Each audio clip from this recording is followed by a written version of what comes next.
સુરતમાં 12 વીઘા જમીન પર ગેરકાયદે ઝીંગાના તળાવ બનાવીને જમીન પચાવી પાડવાનો ખેડૂતોએ કલેક્ટર કચેરીને ન્યાયની માંગણી કરી છે. જમીન પચાવી પાડવાના મામલામાં કુરસદ ગામની સીમમાં આવેલી બ્લોક નંબર 426ની 12 વીઘા જમીન પર ગેરકાયદે કબજો કરવામાં આવ્યો હોવાનો આક્ષેપ છે.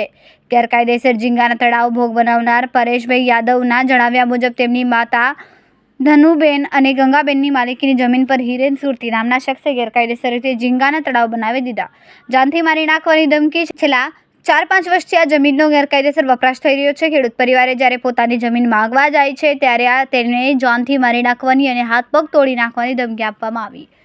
પીડિત પરિવારે કલેક્ટર કચેરી અને મામલતદાર કચેરીમાં 2 થી વધુ વાર લેખિત રજૂઆતો કરી હોવા છતાં તંત્ર દ્વારા હજુ સુધી કોઈ પણ પગલાં લેવામાં આવ્યા નથી. ન્યાયની આશાએ પરિવાર ફરી એકવાર કલેક્ટર કચેરીએ રજૂઆત કરવા પહોંચ્યા છે અને જો ટૂંક સમયમાં કોઈ સુનાવણી કે કાર્યવાહી નહીં થાય તો આગળ કડક કાનૂની પગલાં ભરવાની ચીમકી ઉચ્ચારી છે. જી, આપનું નામ, આપનો પરિચય. મારું નામ અમૃતભાઈ મગનભાઈ કંઠારિયા. મારે રહેવાનું સંજર ગામ. આ જમીન મારા મમ્મીની છે. એ કઈ જગ્યાએ? એ મુંદ્રોઈ ગામમાં આવેલી છે. એમાં હિરેન ભાઈ સુરતી અમે જ્યારે ખેતર ગઈએ તો અમને મારી નાખવાની. ત્યાં કોઈ ભૈયા રહેલા છે તે લોકોને એ લોકોને ઓર્ડર આપેલો છે કે આ લોકો જો આવી જાય અહીંયા ગાડી તો આ લોકોને પતાવી દેવાના. આવી રીતના ધમકી આપે છે. અમે પોલીસ ચોકીએ જાણ કરેલી છે, અમે ગ્રામ પંચાયતમાં જાણ કરેલી છે, અમે મામલતદાર કચેરીએ તાલુકામાં અમે જાણ કરેલી છે.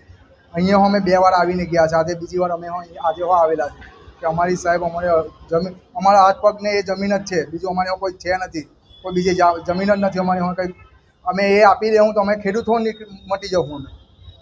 આ જમીન કેટલા વર્ષથી પેલો વાપરી રહ્યો છે? શું કરી રહ્યો છે જમીન? એ અત્યારથી 4-5 વર્ષથી જ વાપરી રહેલો છે.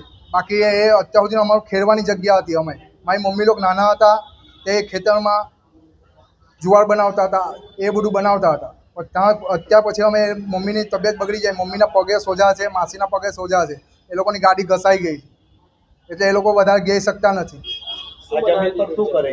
એ ભાઈ ઝીંગાના તળાવ બનાવેલા છે. બહુ વાર અમે અરજી આપી પણ અરજીનો કોઈ નિકાલ આવતો નથી.